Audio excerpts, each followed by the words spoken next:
de Direito da Universidade Agostinho Neto, onde posteriormente foi eleito à Assembleia Nacional como membro do Conselho Superior da Magistratura Judicial. Foi professor de Direito Constitucional na Universidade Católica de Angola, assim como na Universidade de Lusíada, cadeira que leciona atualmente na Faculdade de Direito da Universidade de Agostinho Neto. É juiz conselheiro do Tribunal Supremo e jubilado do Tribunal Constitucional. Caríssimos jornalistas, eu acabei fazendo a apresentação do perfil do venerando juiz Dr. Agostinho António Santos e um pouco também dos objetivos desta conferência. Esta conferência tem como objetivo esclarecer o processo que envolve o Dr. Agostinho António Santos no que diz respeito à sua candidatura a presidente da Comissão Nacional Eleitoral, em relação aos pontos que o doutor diz que lhe foram retirados. Então, todo este processo que tem causado algum alarido a nível da imprensa, como sabem, não só os partidos políticos na oposição, mas organizações também da sociedade civil, contestaram fortemente a eleição, a indicação do Sr. Manico a presidente da Comissão Nacional Eleitoral por conta de um processo que se diz ter sido injusto, se diz ter sido também maculado e, portanto, o doutor Agostinho António Santos está aqui para, então, junto da imprensa nacional e internacional, poder esclarecer como é que anda este processo e também esclarecer questões relativamente à sua integridade que também não tem sido poupada neste processo todo com atentados à sua vida. Então, a palavra agora é dada ao Dr. Agostinho António Santos, que vai fazer uma breve apresentação, depois seguir-se ao momento de perguntas e respostas. Com a vossa permissão, então, venerando juiz Dr. Agostinho António Santos, a sua palavra. Muito obrigado. Bom dia a todos os presentes. Gostaria, em primeiro lugar, de agradecer a presença dos convidados, em particular ou especialmente dos caros jornalistas, nesta conferência de imprensa, o que muito nos honra e estimula.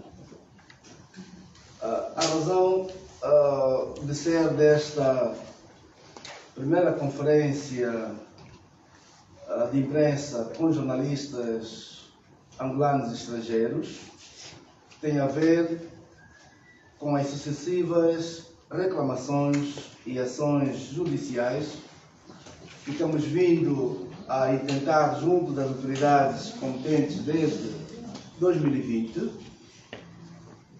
sobre a restituição dos 47 pontos que nos foram ilegalmente retirados pelo Conselho Superior da Magistratura Judicial, na veste da entidade organizadora do concurso curricular para o provimento do cargo de Presidente da Comissão Nacional Eleitoral.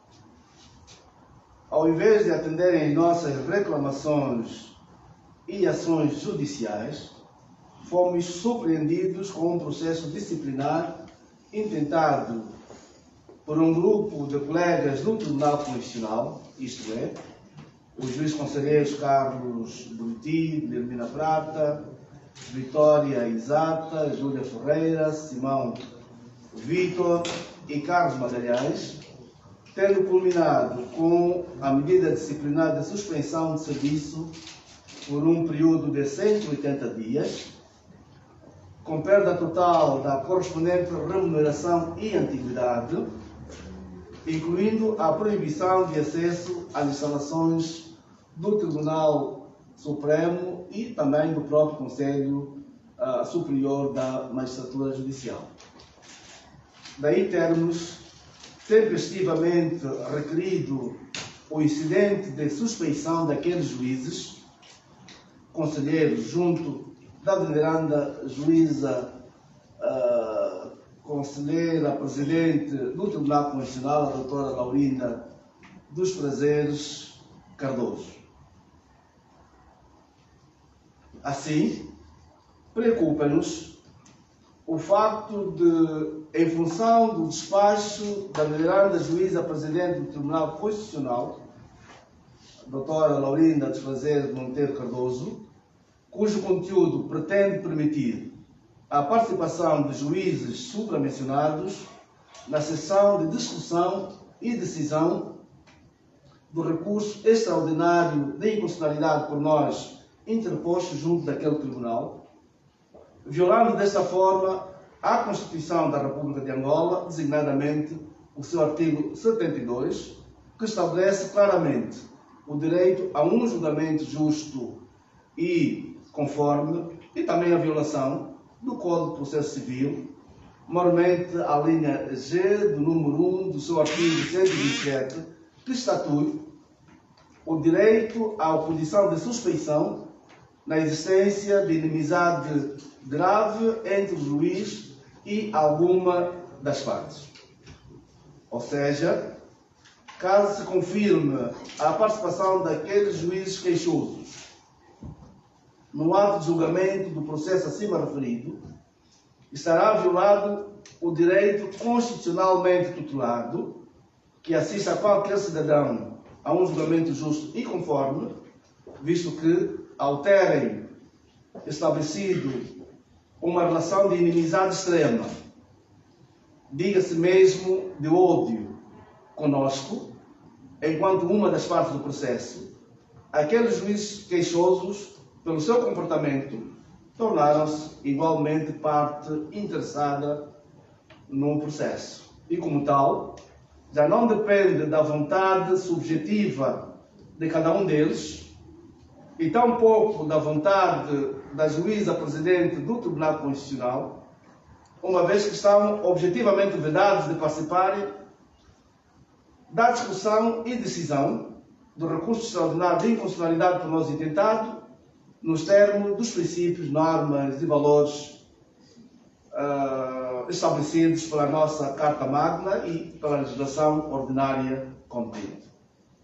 Por exemplo, não é alheio o facto da veneranda juíza conselheira Maria Batista de Fátima Lima da Silva, esposa do candidato Manuel Pereira da Silva, se ter considerado impedida, se calhar, por ser uma magistrada de carreira. Esta de carreira, por obediência aos princípios e às normas informadoras da nossa ordem jurídica, que vedam também a participação de qualquer juiz que tenha grande intimidade com uma das partes, que é o caso. Neste trânsito, apelamos à intervenção da Sua Excelência, Sr. Presidente da República, João Manuel Gonçalves Lourenço, na qualidade de mais alto magistrado da nação, para que se faça justiça, restituindo ao recorrente os 47 pontos que lhe foram ilegalmente retirados no concurso curricular de provimento do cargo de Presidente da Comissão Nacional Eleitoral.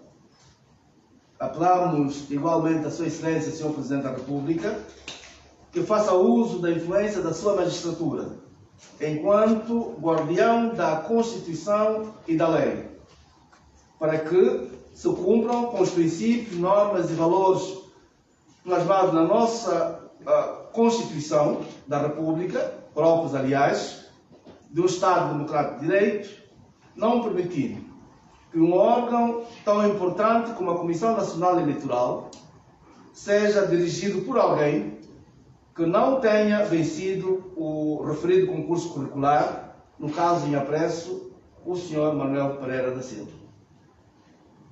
A julgar pelo seu histórico, isto é, desde 1992 a esta parte, seria socialmente prudente e politicamente recomendável, porque defensável, que o pleito eleitoral de agosto próximo, por sinal, o primeiro a ser organizado e realizado sob a égide do Presidente João Manuel Gonçalves Lourenço, reúna os pressupostos de lisura, imparcialidade e transparência, de modo a evitar que os seus resultados sirvam de fundamento situação de instabilidade social, política e, consequentemente, de isolamento internacional do Estado angolano.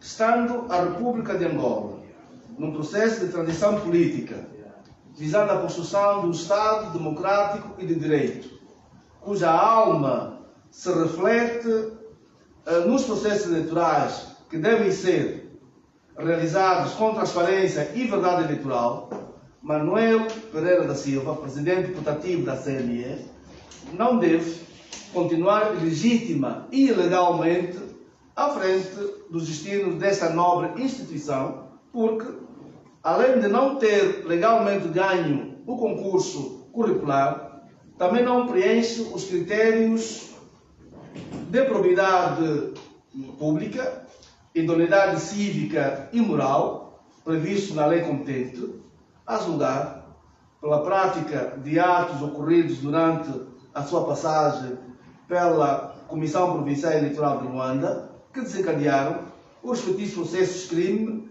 que correm termo nos tribunais, cujos documentos probatórios religiosamente tivemos acesso.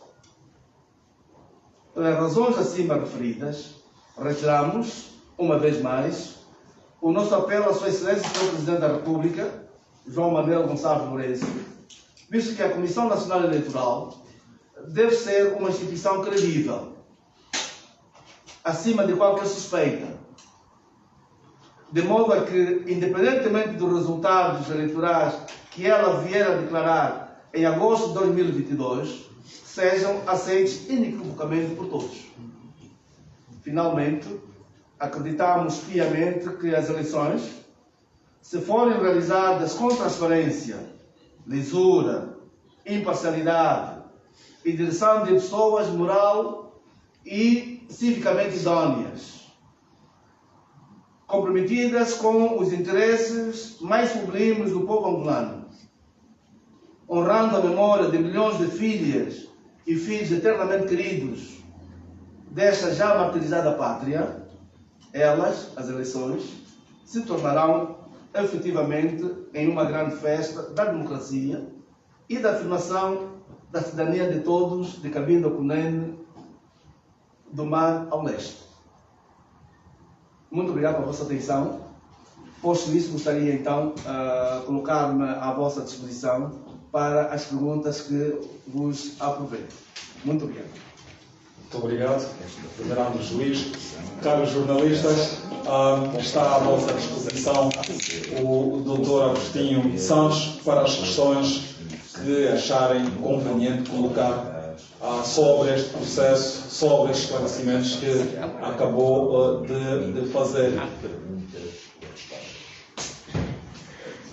Vai só dizer o nome, vai apresentar, dizer o nome e depois colocar a questão, mas antes deixa-me já registrar também quem colocou a mão lá? Ok, vai dizer o nome, mais alguém quer colocar uma questão? Vamos fazer um primeiro bloco de pelo menos 5 pessoas. Mais um, está. 3 pessoas numa primeira fase. Ok? Então vamos lá, eu penso que podem usar este microfone. Só dizer o nome. Fábio Caldeira, Camundania. Bom dia, ilustre Dr. Agostinho. Bom dia a todos na sala. Dr. Agostinho, a minha questão é a seguinte. Este processo já dura, acredito que há 1 ano e meio. E há 1 ano e meio que não se faz a tal dita justiça. Por que agora, faltando cerca de 3 meses para as eleições, acredita que se irá fazer essa justiça? Muitas pessoas que acreditam que o atual presidente da CNE, o Dr. Manique, assim chamado, está lá por interesses políticos. E acredito que se o doutor não está é porque provavelmente não representa esses interesses. Até o momento não se faz justiça. O que é que leva a achar que ainda se fará essa justiça? É tão otimista quanto a justiça no nosso país? Eu responderia imediatamente já a essa questão. É que nós não podemos perder a fé na justiça, porque não se pode construir um Estado democrático de direito sendo que a justiça não merece a generalidade dos administrados a devida consideração e, sobretudo, certeza de que, se um dia levarmos a este órgão alguma relação controvertida, este órgão poderá dirimir a referida contradição ou o referido problema. No caso em concreto, nós de facto estamos há mais de um ano e meio, já vai aí 2 anos. O processo começou no Tribunal Supremo, foi para o Tribunal Constitucional, depois regressou para o Tribunal Supremo e neste momento voltou novamente para o Tribunal Constitucional. Diz bem, falta quase 3 meses e meio para a realização do pleito eleitoral. Mas a culpa não é minha. Se tem dito que a Justiça tarda, mas chega. E quando chegar, e penso que as autoridades judiciais que têm neste momento o nosso processo, vão certamente ouvir-nos. O clamor, julgo que é nacional, para que esse processo seja resolvido o quanto antes. Eu acredito na justiça e devo continuar a acreditar, porque ele é o único elemento fundante do Estado Democrático de Direito que nós queremos construir no nosso país. Mas se quer fazer justiça, essa é a questão, na verdade. O doutor acredita que quem de direito quer fazer justiça, porque eu acredito que será esse o problema. Quem de direito, se quererá ou não fazer justiça.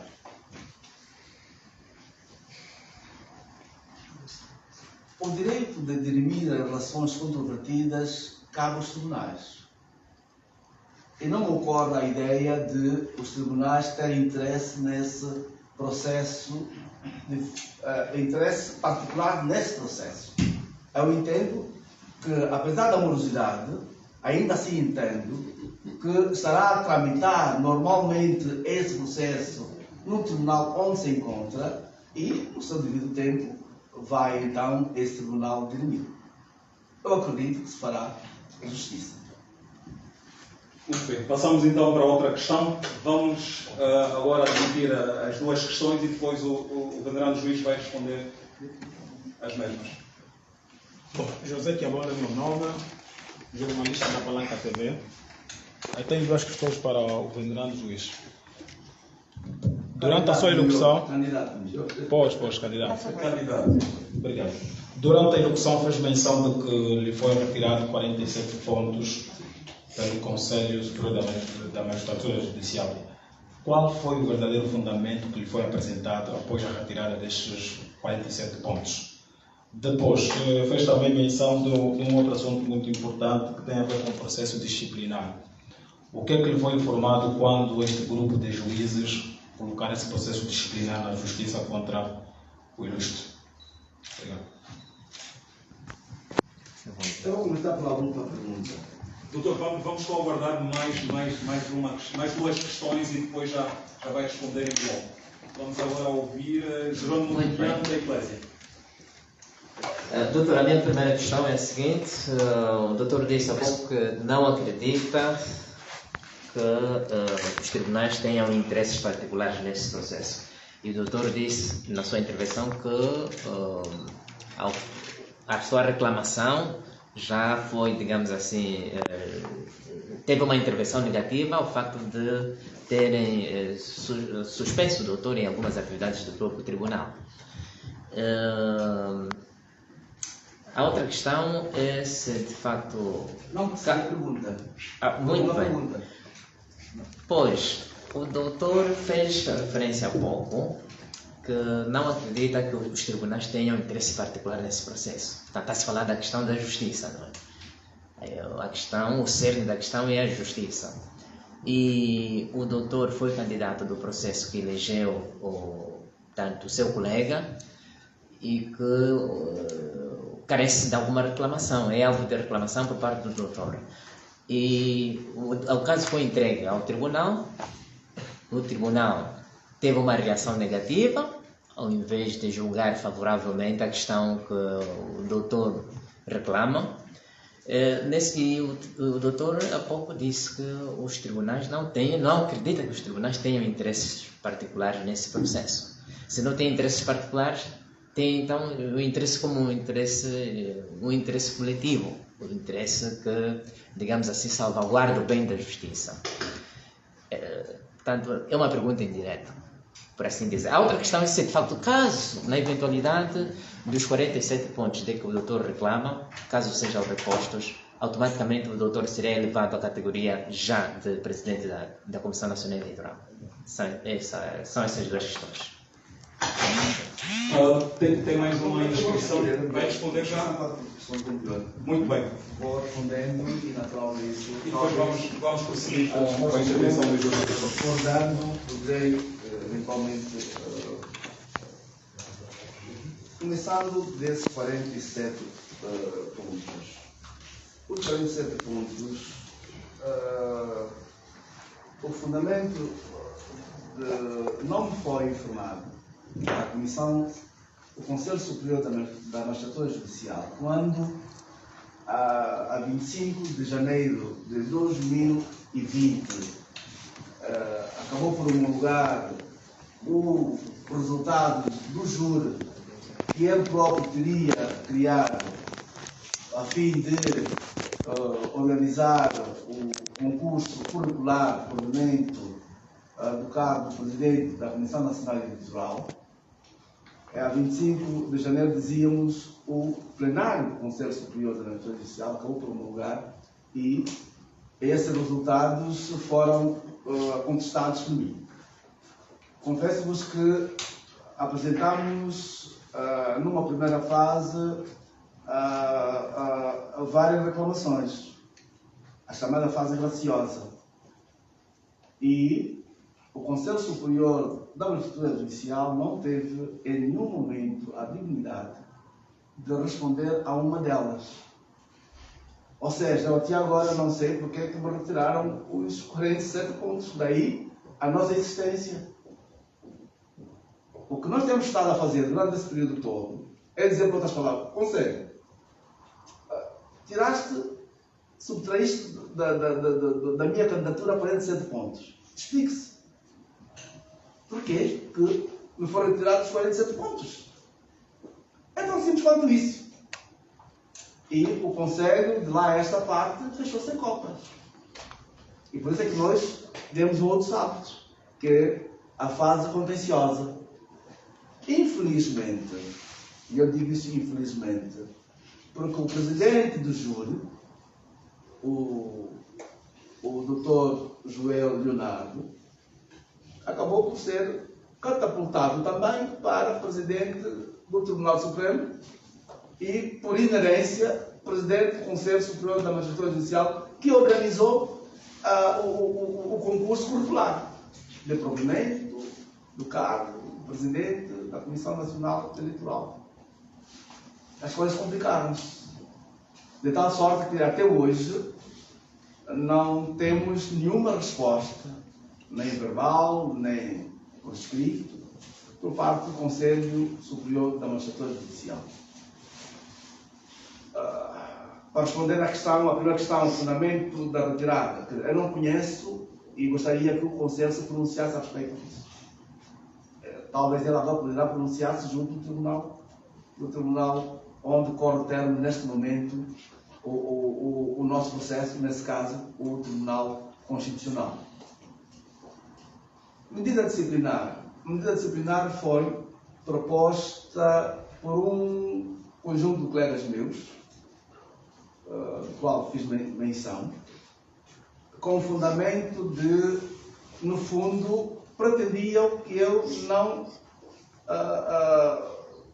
não exteriorizasse a minha opinião, a minha concordância ou discordância relativamente ao Acórdão 664/21 de 3 de fevereiro. Como estarão certamente recordados, é o tal acórdão que devolve o processo para o Tribunal Supremo com o fundamento de que nós não teríamos cumprido um requisito que consta da Lei 3/8, que é a Lei do Processo Constitucional. O que é que diz a Lei 49? Diz que os processos só podem ser sindicados junto do Tribunal Supremo, do Tribunal Constitucional, perdão, quando esgotado toda a cadeia. Ou seja, tem que passar necessariamente pelo Tribunal Supremo e depois do Tribunal Supremo é que se pode então recorrer-se para o Tribunal Constitucional. Acontece, porém, que o nosso processo já estava a morfar no Tribunal Supremo há mais de 10 meses. E deixa eu dizer-vos uma coisa. Eu fui um dos participantes da comissão que terá elaborado a lei orgânica do Tribunal Constitucional, também a lei do processo constitucional. Até agora, admiro-se os senhores, o meu processo foi o primeiro processo de recurso extraordinário de inconstitucionalidade por omissão. Essa é uma questão mais técnica. O que é que isso significa? Significa que são aqueles processos que resultam da inacção do órgão competente para dirimir uma referida relação controvertida e não o faz. E é isto que o Tribunal Supremo fez. Nós reclamamos 2, 3, 4 vezes ao Tribunal Supremo e o Tribunal Supremo não dava resposta. Não, há sempre resposta a dizer, não, o processo corre os seus termos. Não. O Tribunal deixou sem copas, pensando que eu não poderia, por essa razão, ir para o Tribunal Constitucional, que era o passo seguinte. Porquê? Porque ficaram com aquela ideia de que, se nós não resolvemos aqui ao nível do Tribunal Supremo, esse recorrente nunca poderá ir para o Tribunal Constitucional. Só querem enganar-se, porque, e daí a primeira vez, enganaram-se pelo facto de eles não terem praticado nenhum ato no meu processo. Isto compaginava o quê? Compaginava uma inconstitucionalidade por omissão. Portanto, a inacção de qualquer órgão judicial, isso é inacção. Aliás, isso é violadora de um princípio estruturante que está consagrado na nossa Constituição, que é o artigo 29, que é o direito à jurisdição, à tutela jurisdicional efetiva, que é o artigo 29, que proíbe a denegação de justiça. E aquilo que o Tribunal Supremo fez em relação ao nosso processo, ter retido o processo durante mais de 8, 9 meses, não ter sequer respondido às nossas reclamações, isso viola a própria Constituição. E a questão que eu tive com os colegas do Tribunal Constitucional foi, eles disseram, não, como o Tribunal Supremo ainda não se pronunciou, então devolveram o processo do Tribunal Supremo com o fundamento de quê? Ainda com o fundamento do artigo 49, que diz que para chegar ao Tribunal Constitucional era preciso que a parte esgotasse toda a cadeia. Esqueceram-se que não se tratava de uma inconstitucionalidade por ação, mas de uma inconstitucionalidade por omissão. E se for como é uma inconstitucionalidade por omissão, o Tribunal Constitucional, naquela altura, não devia ter produzido o Acórdão 664. Porque aquela acórdão, o que dizia? Dizia que, em função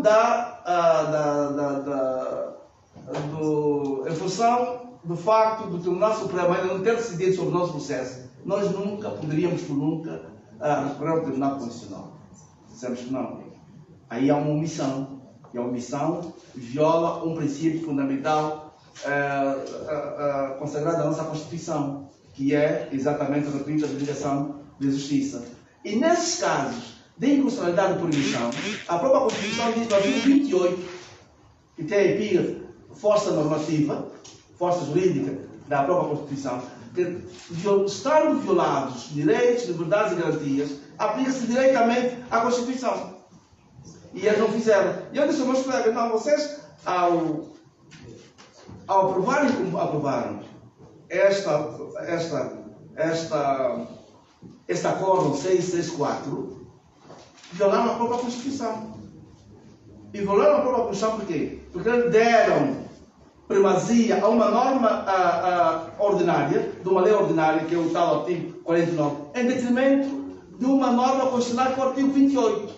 O que é que diz a ciência jurídica constitucional? Isso é beabá. É respeitando os princípios da constitucionalidade dos atos dos órgãos e instituições do Estado. Diz claramente que, nesse particular, o Tribunal deveria aplicar o artigo 28 ao invés de ter aplicado o artigo 49 da lei ordinária. Ou seja, há sempre a supremacia das normas constitucionais sobre as normas ordinárias. E eles, repito, ao terem aprovado aquele acórdão, eles violaram a própria Constituição. Porque deram primazia a uma norma ordinária em detrimento de uma norma da Constituição que, nos termos dos princípios gerais do direito, tem supremacia sobre as normas ordinárias. Aliás, o próprio artigo 226 da Constituição diz isso. Tem a viga de controle e fiscalização da Constituição. E, portanto, esses colegas se sentiram ofendidos e foram ao Tribunal, aliás, à Comissão, ao Conselho Superior da Magistratura Judicial. E também, infelizmente, o presidente do Conselho Superior da Magistratura Judicial, como sabem todos, é o Dr. Joel Leonardo, por ser o presidente do Tribunal Supremo e ter sido também o presidente do júri de concurso. E, portanto, a medida disciplinar fundou-se no facto de eu não podia fazer esses comentários por ser juiz. Eu disse, não, eu não estou a fazer comentário como juiz. Fiz comentário como parte integrante. Aliás, quem fez a fui eu. E, portanto, a própria Constituição dá-me esse direito e o próprio Código do Processo Civil também dá-me esse direito. Como parte. Agora, se o processo fosse de um outro cidadão e que eventualmente eu viesse com esse comentário, talvez. Mas nesse caso, não. Estou protegido pela Constituição e pela lei. Simplesmente. O processo decorreu nos termos em que decorreu, eu não fui ouvido. A pessoa que eventualmente até instruiu o processo não tinha legitimidade e nem sequer tinha legitimidade, nem sequer tinha, do ponto de vista legal, competência de instruir aquele processo. Foi até um juiz do Tribunal de Contas e ele não tinha, na altura, competência de fazer, também não é advogado do Conselho Superior da Magistratura Judicial, e segundo, porque ele, ao tempo, era um magistrado judicial. E o estatuto dos magistrados judiciais não é um magistrado judicial. Doutor, penso que ficou uma questão por se responder da Camunda News. É uma questão muito objetiva. O doutor acredita na justiça angolana faltando pouco tempo para as eleições gerais? Eu repito que sim. Repito que tem sim. Eu acredito que piamente que o Tribunal Constitucional vai decidir tempestivamente que deve fazê-lo. São aqueles processos que devem obedecer um ritualismo processual rápido. Já leva muito tempo, é verdade. O processo está no Tribunal Constitucional em forma de recurso desde setembro do ano passado. Recordo que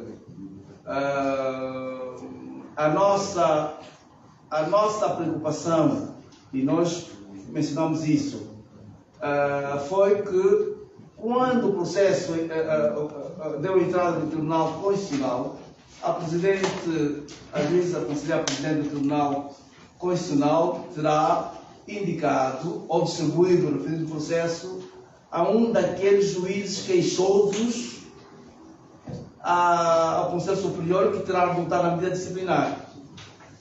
Então nós levantamos o incidente de suspeição. E não o levantamos porque nós assim o quiséssemos. Porque a lei impõe que assim seja. A lei impõe que nos casos em que há uma inimizade extrema em relação aos meus colegas do Tribunal Constitucional, eu digo até que aqueles 6 juízes acabou por estabelecer comigo, voluntariamente, de forma inexplicável, uma relação de inimizade, e até direta do ódio por causa destas minhas afirmações. Então, a própria lei, o próprio Código de Processo Civil, é que diz, nesses casos, o juiz não pode participar do julgamento. Daí levantar-se o tal instituto de incidente de suspeição, que diz claramente, se o juiz tem uma relação de inimizade grave com uma das partes, ele não pode participar do julgamento. Daí ter dado exemplo, inclusive na minha publicação, da doutora Maria Silva, que até é esposa do candidato Manuel Pereira da Silva, que não foi preciso, ele não esperou sequer que nós levantássemos ou retirássemos o tal incidente de suspeição. Porque aqui é uma faca de dois gumes. O juiz pode considerar-se previamente impedido, que foi o caso dela. O meu esposo está envolvido nesse processo. À luz da legislação ordinária, eu não posso participar dos julgamentos. Assim é que é correto. E por essa razão é que nós também levantamos o incidente de suspeição relativamente àqueles 6 juízes que têm uma relação de inimizade comigo. E, portanto, esses juízes, como poderão imaginar, e a própria Constituição, no seu artigo 72, diz que todo cidadão tem o direito a um julgamento justo e conforme a lei, os senhores acham que os juízes que nem sequer cumprimentam, nem aceitam a minha citação, estariam em condições de fazer um julgamento justo num processo de que sou parte? Não. Mas o que eu disse é a própria lei. Infelizmente, a veneranda presidente do Tribunal Constitucional teve um entendimento diferente, mas eu posso aqui dizer que aquele entendimento viola a Constituição e a lei e o Código de Processo Civil. Muito bem, vamos então a mais um bloco de questões. Tem primeiro aí, o colega vai identificar-se antes de fazer a sua questão. Sebastião? Sebastião António, Novo Jornal. Muito bem. Perdão demorado que foi, pensávamos que já nos chegaria a nossa vez. Né? E por isso, de tão peritório que foi o doutor, também acabou a responder algumas questões. Mas sobrou-nos uma questão e vamos então apresentá-la. Tenha vontade. Acredita-se que o doutor terá feito recurso com a solicitação de impugnação do processo que elegeu Manuel da Silva, vulgo conhecido como Manico, a presidente da Comissão Nacional Eleitoral, antes mesmo deste ser empossado pela Assembleia Nacional. A nossa questão é se a Assembleia Nacional empossou o presidente da Comissão Nacional Eleitoral com desconhecimento da informação de que estivesse a ocorrer um processo que solicitava a impugnação, passo o termo, do mesmo processo que elegeu o presidente, ou houve alguma atitude dolosa por parte do Presidente do Tribunal Supremo, que também é Presidente do Conselho da Magistratura, em omitir informação à Assembleia Nacional?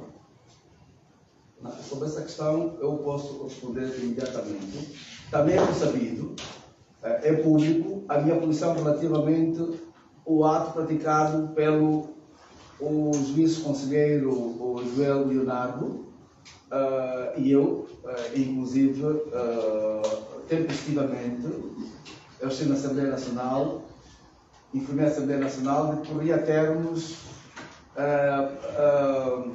recursos junto da Câmara de Civil e Administrativo do Tribunal Supremo.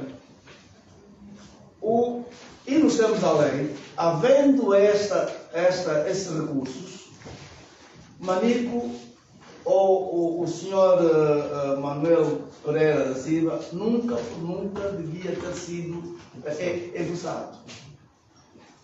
Eu não sei se foi uma engenharia dolosa, mas acredito que terá sido. O presidente do Conselho Superior da Magistratura Judicial, que nos termos do próprio regulamento do concurso, estabelece claramente que se um dos candidatos ao concurso não estar satisfeito ou discordar com a posição do resultado do mesmo, poderá primeiro graciosamente recorrer com a reclamação junto ao Conselho Superior. Se ainda assim a resposta que este órgão fosse dar não fosse de acordo com os seus interesses ou com o que entendia ser justo, podia recorrer contenciosamente. E o Conselho Superior da Magistratura Judicial nunca deveria ter informado nem a Comissão Nacional Eleitoral, tampouco a Assembleia Nacional, dos resultados finais, até que se dirimisse todos esses problemas. E o Conselho Superior da Magistratura Judicial aprovou, dia 25, o plenário aprovou, ou homologou, melhor dito, tecnicamente, os resultados do concurso. E no mesmo dia, diria no dia seguinte, porque eu acabei por ler no dia seguinte, foi publicado no Diário da República. Mesmo ele ter recebido a nossa reclamação. Quer dizer, o próprio Conselho Superior começou a violar o próprio regulamento já a partir daí. E pior foi quando ele informou a Comissão Nacional Eleitoral e também informou a Assembleia Nacional, mesmo sabendo que estava a correr termos. E o seu presidente, isso também é público, terá mentido à Assembleia Nacional. Daí já sendo defendido até agora a tese de que se o Joel Leonardo não tivesse mentido com aquela carta à Assembleia Nacional e ao Presidente da República, certamente os deputados não teriam dado posse ao Manuel Pereira da Silva. Isto é crime. Com grande vosso conhecimento, eu intentei um processo crime contra Joel Leonardo. Daí talvez esta posição que quando aquele grupo de juízes terão apresentado a queixa no Conselho Superior, foi, digamos, um pouco aquilo que terá produzido a tal medida sancionatória. Quer dizer, depois dessa medida, passando pela administração, escrita, não escrita, etc., a medida a seguir seria a expulsão. E eu devia ter sido expulso, ou tomaram a tal medida, quando hoje todo mundo, porque eu nunca ouvi nenhum constitucionalista desse país, eu acho que não há nenhum constitucionalista desse país que se preze, que não estará de acordo comigo. E, portanto, no caso concreto, o Manuel Pereira da Silva só foi impulsado por virtude da mentira que o presidente do Conselho Superior da Magistratura Judicial terá produzido junto da Assembleia Nacional. Muito obrigado. Aliás, o próprio acórdão 664/21, de 3 de fevereiro, veio dar razão à nossa posição de sempre. A nossa posição. E porquê? Porque esse acordo refletiu que, efetivamente, afinal de contas, corria a termos processos judiciais no tribunal. Mas também, conforme, prefiro informar também agora que esta medida disciplinar não é definitiva, porque ela ainda corre termos contenciosamente junto da Câmara de Decídio Administrativo do Tribunal Supremo, e a seu tempo será julgado. Já está lá quase há um ano, desde maio do ano passado, que nós intentamos um recurso um recurso contencioso desta medida do Conselho Superior da Magistratura Judicial junto da Câmara do Decídio Administrativo do Tribunal Constitucional. Portanto, foi intencional, sim, o que o Presidente do Conselho Superior da Magistratura Judicial terá feito ao enviar para a Assembleia Nacional a tal informação. Muito bem, vamos então passar para mais um bloco de questões. Já fez o sinal o Silvano da Silva, da agência Lusa. Silvano, pode colocar a sua questão. Tem mais dois? Sim. Ilustre candidato, muito bom dia a todos. Silvano da Silva, represento a agência Lusa. Apenas 3 questões pontuais em relação ao até relação à narrativa. Faz alusão em relação à delegação da justiça, uma vez que o processo em causa dura mais de 2 anos. A minha questão é saber efetivamente se admite fazer recurso a instâncias judiciais internacionais para ver acolhida a sua situação. Segundo, também apela aqui a intervenção do alto mandatário da nação, o Presidente da República, para esta situação. A minha questão é saber efetivamente se não receia que haverá aqui alguma interferência de poderes caso intervenha no assunto o Presidente da República.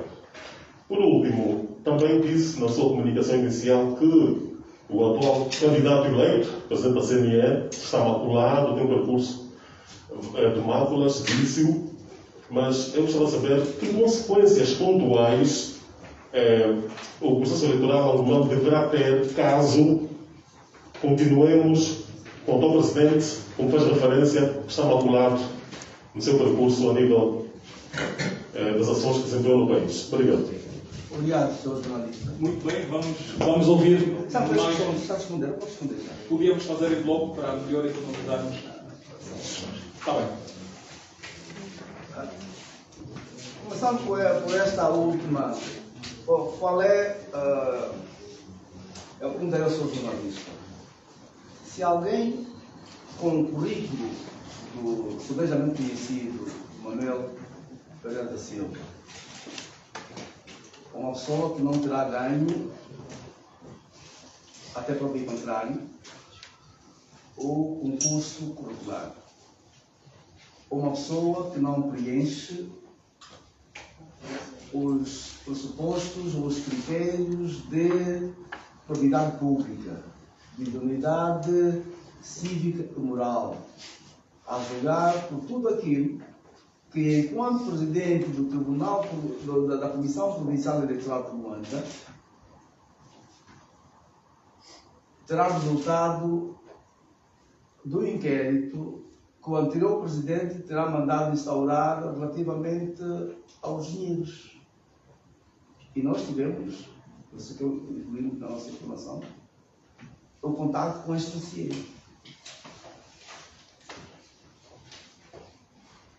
E mais, nós vimos o momento da posse do Sr. Manuel Pereira da Silva. Não muito normal, numa situação como a de Angola,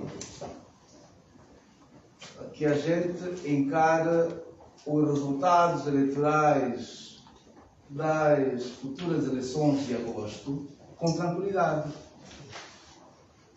Porque nós sempre consideramos que a CNE, a Comissão Nacional Eleitoral, é uma instituição nobre e que a paz, a estabilidade política, económica, social, etc., depende substancialmente dos resultados eleitorais. Porque as eleições são a alma do Estado Democrático de Direito. Então não podem ser falseadas as eleições. E para não ser falseadas, as suas que estão à frente do processo, têm que ser pessoas idóneas. Porque é com pessoas idóneas que os processos são credibilizadas. Tem que ser credíveis o processo eleitoral. E não parece razoável que alguém pense que com o CV do atual presidente putativo da CNE não desconfia. Aliás, isso não é novidade sequer para ninguém, porque é isso que só dizer-se e, quer jurídica, quer materialmente, podemos encontrar na nossa sociedade. Portanto, o Manico é uma pessoa que nem sequer devia ser admitida ao concurso. Não devia ser admitida ao concurso. Isso consta do processo que nós temos submetido ao Tribunal Constitucional e certamente eu estou em crer que se aplicar à Constituição, a legislação ordinária e o próprio regulamento do concurso, não tem como não nos devolverem os 47 pontos e, em função disso, então declarar-se legítima e legalmente o verdadeiro vencedor do concurso. A Sua Excelência, Senhor Presidente da República, nós fizemos apelo ao Presidente da República, não é que disto resulte alguma contenda em termos de separação de poderes, porque nós sabemos que a separação de poderes está concomitantemente ligada à independência dos poderes. Ou seja, há sempre pontos de contactos entre vários órgãos de soberania que conformam a ordem jurídica angolana. E nessa perspectiva, eu julgo que, enquanto mais alto magistrado do país, porque ele, enquanto mais alto magistrado do país, o Sr. Presidente e o Sr. Presidente da República, tem o dever e a obrigação de velar pelo cumprimento, a observância da Constituição e das normas ou das leis ordinárias do nosso país. Por um lado. Por outro lado, nós falamos do histórico dos processos eleitorais do nosso país. Talvez algumas pessoas aqui em 1992 ainda não tinham capacidade eleitoral. Mas eu já tinha na altura capacidade eleitoral, em 92. Em 92, o processo resultou no que resultou. 2008, o processo resultou em, como todos nós sabemos. Em 2017, idem. Em 2012 também, teria esquecendo. Ou seja, o cancro dos processos eleitorais em Angola tem muito a ver com a credibilidade desse mesmo processo. Houve sempre desconfiança geral e generalizada. Então, o presidente João Lourenço, como chefe de Estado, mais alto magistrado do país, terá certamente na sua agenda a ideia de que, pelo menos nas primeiras eleições que serão organizadas e realizadas sob sua égide, enquanto Presidente da República, que estas, pelo menos, sejam as mais transparentes possíveis. Que sejam organizadas com lisura, com transparência, no fundo, que vença a justiça eleitoral, vença a verdade eleitoral. E um dia, vamos recordar-lhe, como tendo sido na sua presidência, que pela primeira vez, no final do processo eleitoral, todos os candidatos terão, no final, saudado, reciprocamente. Terá primeiro saudado o vencedor. Isso é muito importante, quer do ponto de vista político, quer do ponto de vista social. Eu acho que isso deve ser uma tarefa sua, uma obrigação sua, enquanto Presidente da República, o mais alto magistrado do país, que é o guardião da Constituição e da lei. Essa é a conversação que tenho. Também perguntas em relação ao possível recurso a entidades internacionais. Quanto ao recurso das entidades internacionais, eu ainda acredito que temos massa cinzenta bastante a nível interno para resolver esse problema.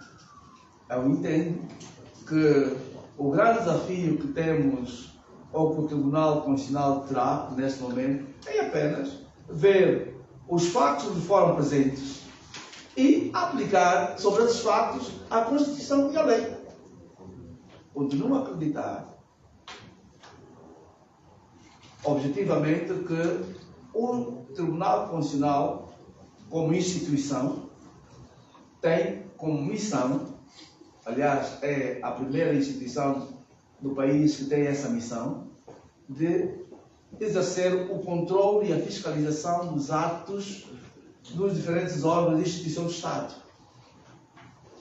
E então o Tribunal Constitucional estará interessado que se cumpra com o que está estabelecido na Constituição e na lei. E eu acredito piamente que o Tribunal Constitucional há de exercer, querendo, essa sua função, que é a razão de ser como Tribunal Constitucional. Foi criado o Tribunal Constitucional não é para tocar viola, é para preservar, para defender a ordem jurídica angolana, em primeiro lugar a Constituição, e depois a legislação ordinária vigente no nosso país.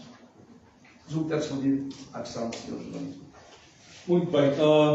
Manuel José, da Voz da América, depois vai seguir-se eu não sei o nome, Zola Álvaro, o movimento cívico Madeira. Zola Álvaro, depois o outro colega. Bernardo Pires. Como? Bernardo Pires. Está certo.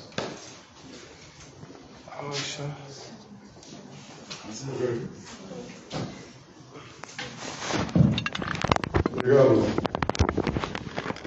Palavra. Permitam-me, antes de formular as duas questões que quero apresentar, fazer um comentário. Bom, se formos ao rigor e no subconsciente do caro Dr. Agostinho, acho que o doutor mesmo não acredita que acredita na justiça angolana. Mas é só um comentário só. E vou então para as duas questões. Eu vou insistir nessa questão do apelo ao Presidente da República, recuperando a questão do colega da Camunda News.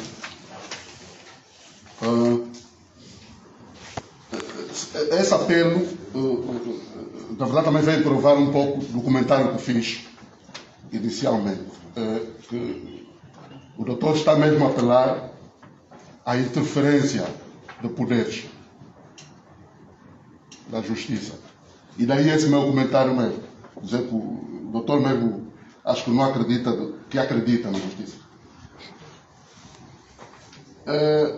A terceira parte é,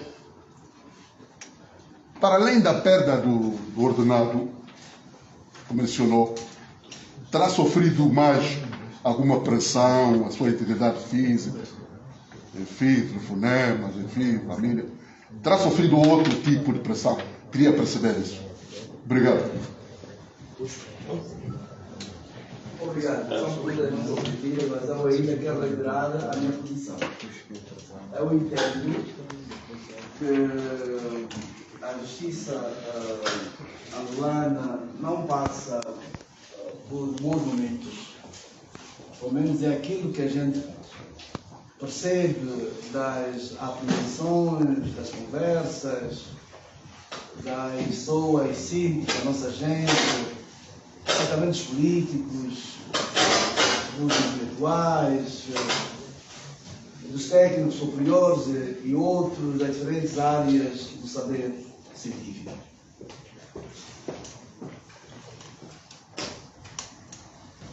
Não é possível, num país como o nosso, que tenhamos um poder judicial nos seus diferentes órgãos com os juízes completamente imaculados. Há eles aqui e acolá.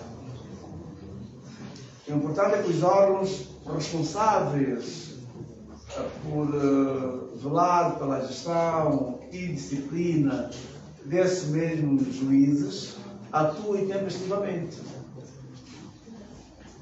Portanto, eu acredito sim, reitero, meu caro amigo jornalista, na justiça.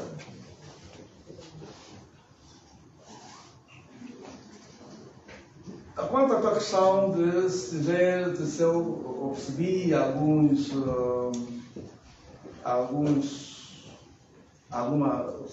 pressão por parte dos poderes instituídos, eu devo confessar que o meu gabinete foi arrombado. Isso é público.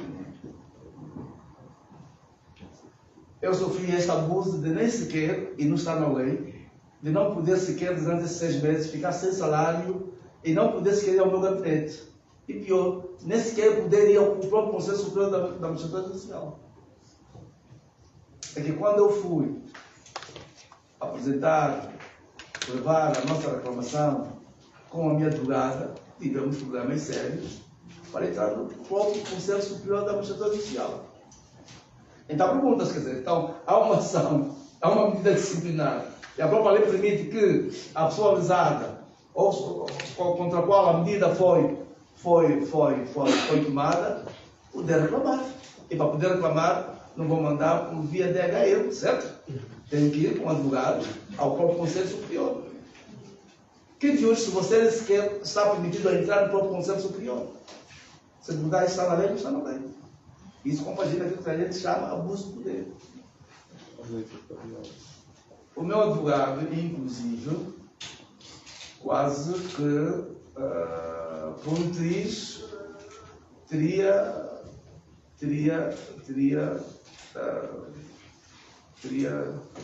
perdido a vida.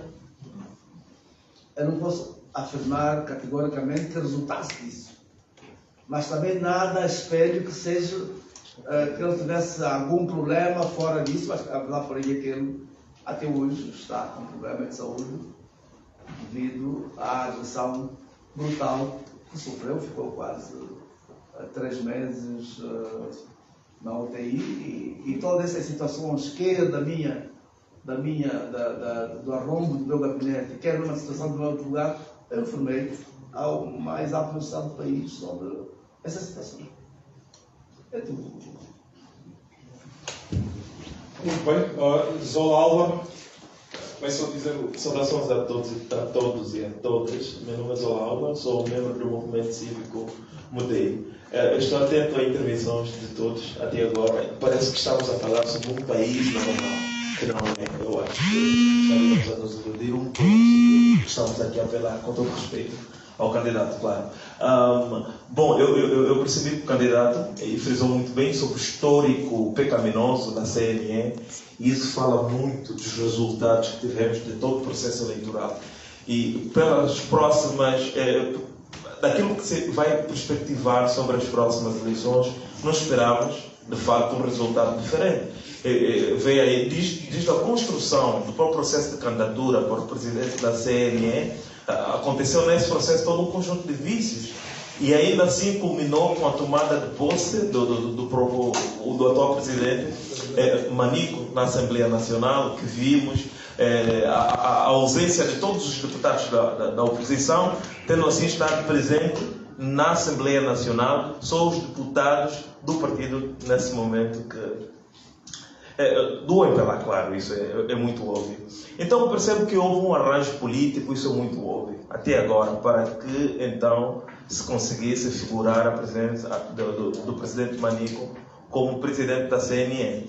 E apelou aqui variedíssimas vezes a intervenção do presidente da República, João Lourenço. Então eu falo, nessa perspectiva de manutenção de poder, da qual o presidente João Lourenço é parte interessada, o que me faz crer que o presidente João Lourenço venha de alguma forma intervir pela reposição da legalidade. Se isso for de facto, e não é, eu não acho, não tenho nenhuma sombra de dúvida que houve um arranjo político, uma influência política, a presença do presidente Manico na CNE, e o presidente João Lourenço será candidato e tem divulgado muito ou evangelizado muito sobre o próximo mandato, já está muito confiante. Então eu estou só aqui a querer ligar os pontos de uma forma bem intencionada, claro, que o presidente João Lourenço, enquanto candidato, não lhe interessa de forma alguma que se reponha a legalidade. Bom, eu sei que o candidato tem muita fé na justiça, é uma coisa que eu já não tenho, porque esse processo tem mostrado o não interesse do próprio tribunal em repor a legalidade. Era só isso o meu comentário. Muito Foi bem. um comentário, Foi um comentário e não uma questão. Eu agradeço o comentário, mas apenas impondo agradecimentos. Muito bem. Vamos passar para a próxima intervenção. É do Bernardo Pires.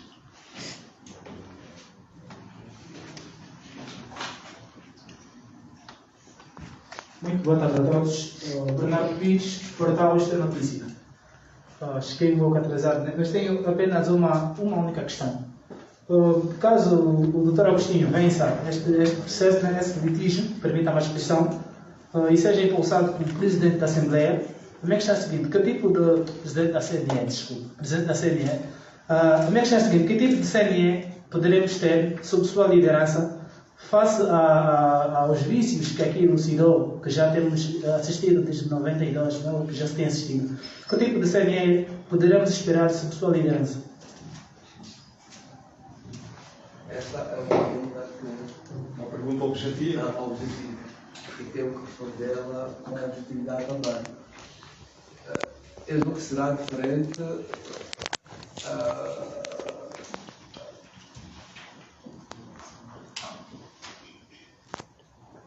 daquele que o Manuel da Silva Pereira personifica neste momento. Eu entendo que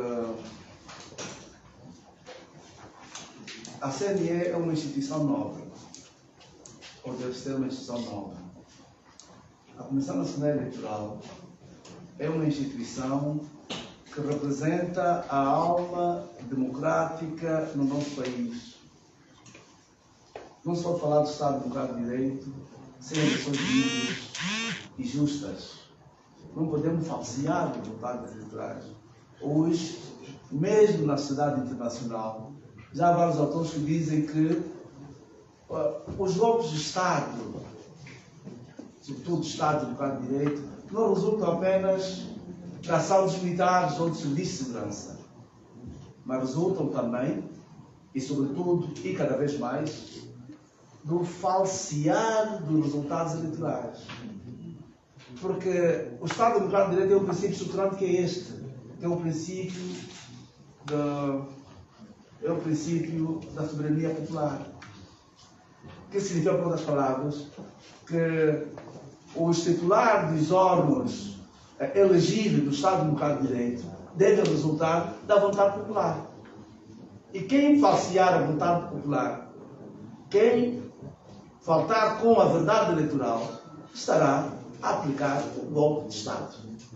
Estará a aplicar um golpe relativamente às legítimas expectativas das generalidades dos eleitores que terão acreditado na Comissão Nacional Eleitoral.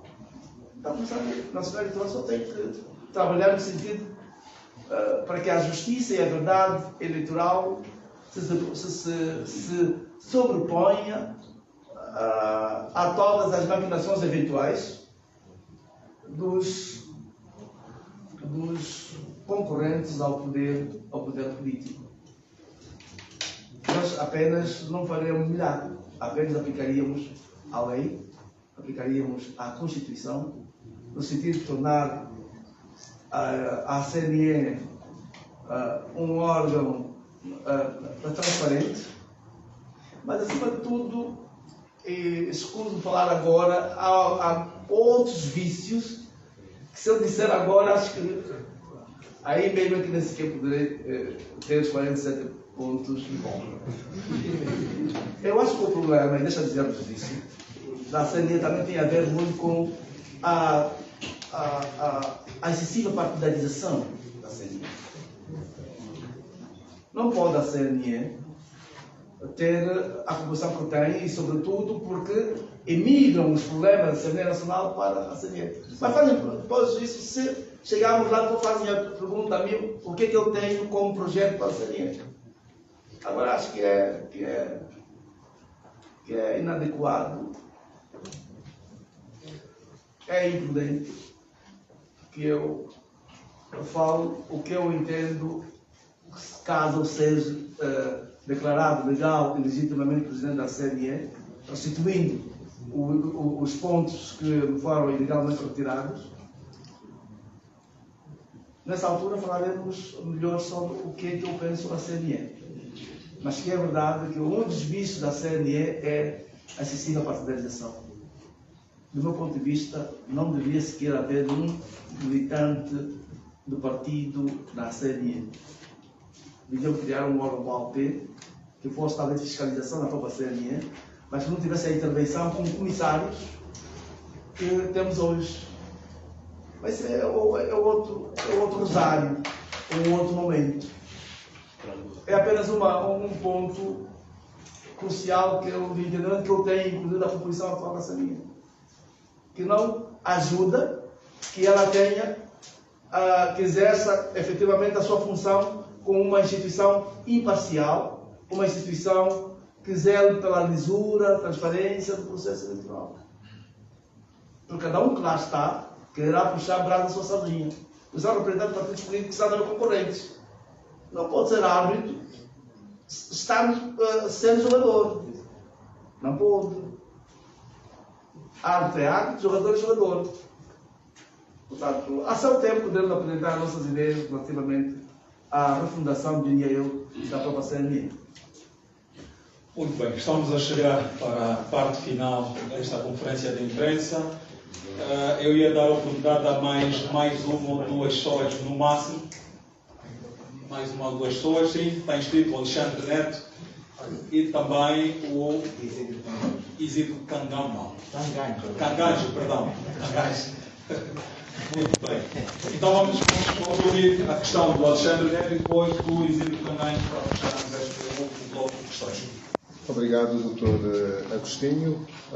Eu vivi com intensidade as reclamações que colocou a data em que estes problemas começaram. Estou recordado que na altura colaborava para Zimbo e informei-me bastante para num domingo destes comentar sobre o que se estava a passar em torno deste caso. De modo que vivi intensamente e hoje estou a perceber que estamos perante o colorário de uma orquestração que vai culminar com o ato supostamente eleitoral e que vai apurar um governo, vai eleger, portanto, vai consagrar um Presidente da República. Estamos no epílogo, na conclusão praticamente de uma orquestração bem estruturada que passou por estas fases em que o Dr. Agostinho reclamou. Eu felicito pela coragem que tem tido e o que eu iria colocar, esta pergunta que eu queria fazer era mais a organização. Queria saber se terão contactado os órgãos públicos de comunicação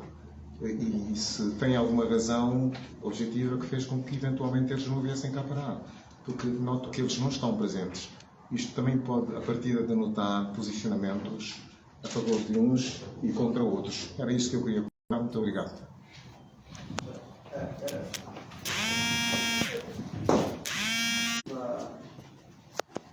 A trabalhar no sentido do aprofundamento do processo democrático no nosso país. Eis a questão que se coloca. O público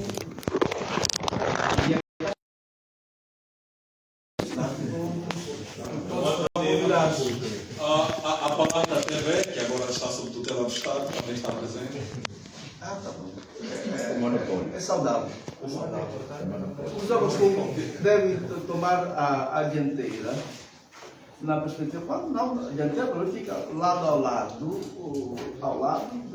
de todos os órgãos de comunicação, até porque tem um poder de audição, de cabine oponente, do Mar ao Leste, e deve propender para o aprofundamento do processo democrático deles. E esses órgãos julgo estarem com esse, mais até que os órgãos privados, os órgãos públicos até são pagos com o salário de todos nós. Eu sou descontado mensalmente do meu salário. Eu pago imposto.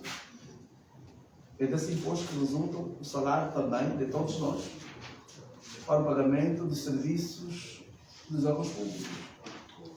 E é legítimo que a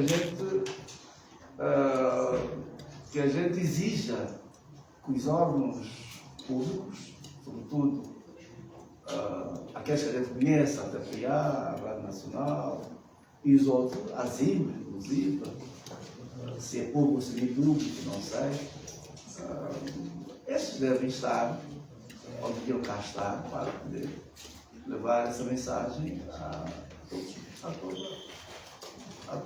os angolanos. Quando está aqui a Rádio Nacional, eu felicito, mas é dever para eles. Doutor, foram notificados ou não os demais? Todos foram notificados. Todos foram notificados. Se não estão aqui, talvez o pneu do carro será furado. Muito bem, vamos então à última questão do Isidro Canganjo. Sim, Isidro Canganjo, Factos Diários.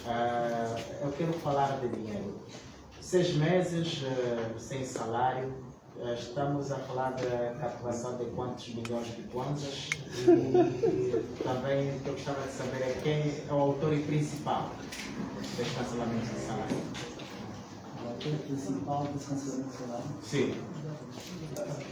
Deixa eu dizer que decorre do próprio Estatuto dos Magistrados Judiciais esta medida disciplinar.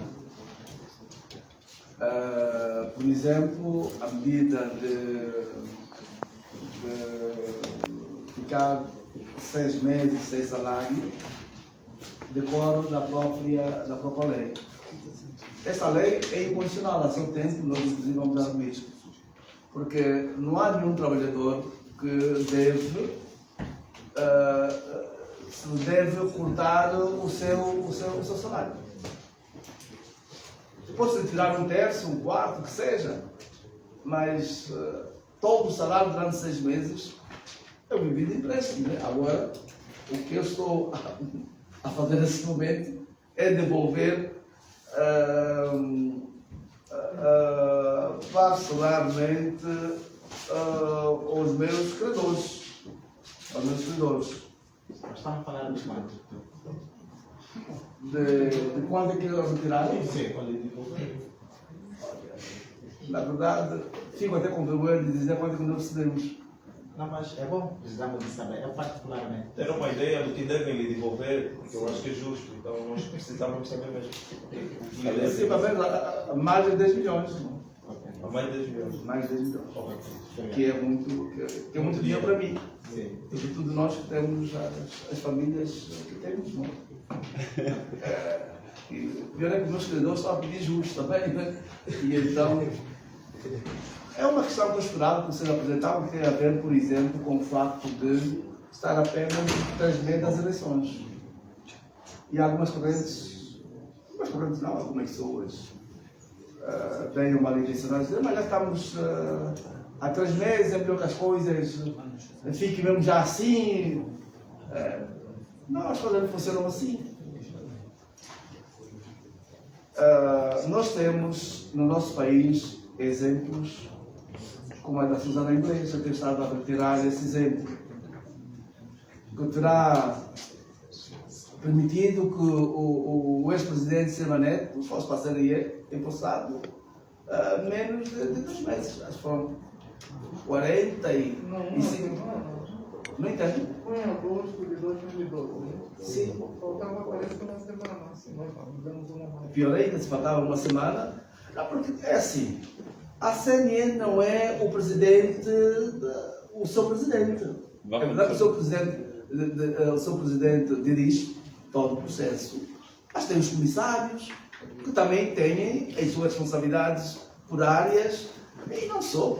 Vamos imaginar que haja algum impedimento, doença ou outro impedimento, e que o presidente putativo atual da CNE não esteja em condições de continuar. Não teríamos eleições em agosto porque o presidente da CNE apoiou uma trombose do fosse? Não. Portanto, essa é uma fácil questão. Nós podemos ir para a CNE no momento em que o Poder Judicial decidir definitivamente o nosso processo. Sendo certo que todos os atos foram realizados até agora, nós vamos dar sequência àqueles que não violem a Constituição e a lei. Porque se tudo ficar como está agora, é como se diz, a pessoa dissesse, né? Trocar tudo para que tudo fique como antes. E não é essa a nossa ambição. É essa a ambição. Portanto, essa é uma fácil questão que eu queria realçar e afastar de que e isso até responsabiliza os órgãos de comunicação social, os órgãos judiciais, para que eles dirimem o quanto antes o nosso processo. Porque se impõe. Impõe-se que resolvam, decidam sobre o nosso processo. Faltando uma semana para as eleições, aceitaria tomar posse? Mesmo faltando um dia. O que é que ia fazer? Faltando um dia, o que é que o ilustre doutor ia conseguir realizar, conseguir mudar o que foi feito pelo atual presidente da CNE? Falta um dia, acredito que não se muda muita coisa, ou não se muda nada, a não ser a posição dos transportes.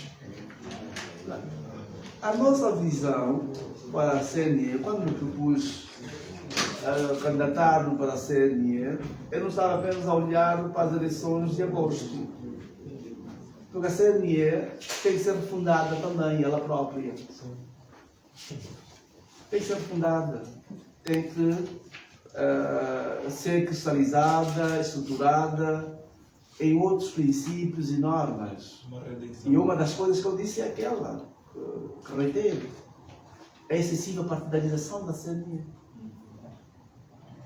Vou só contar-vos isso. Todos os partidos que têm assento no Parlamento têm representado na CNE.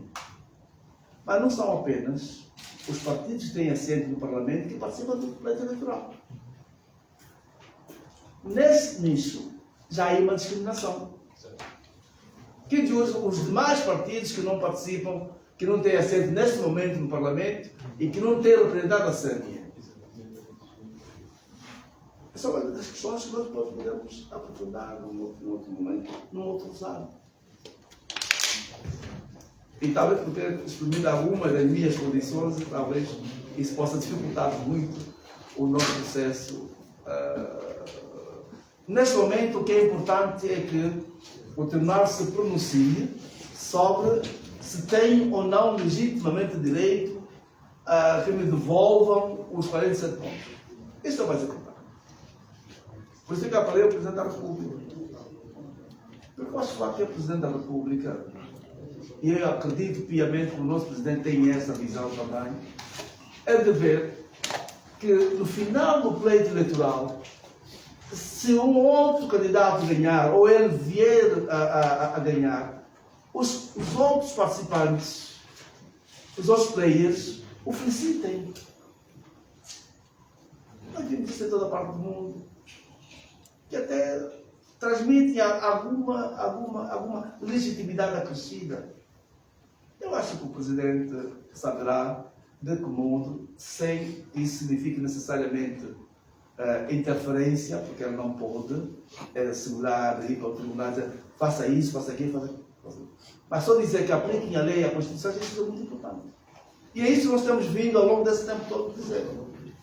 Devolvam os 47 pontos.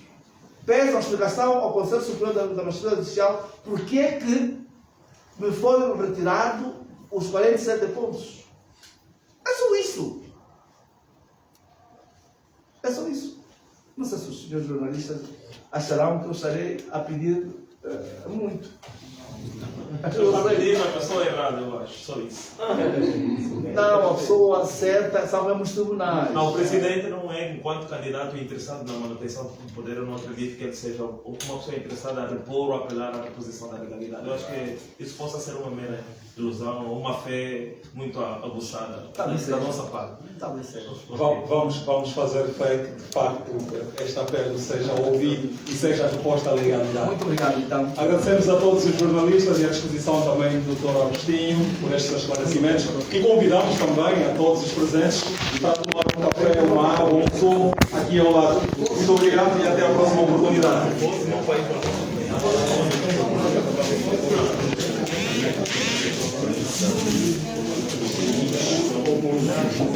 Pronto.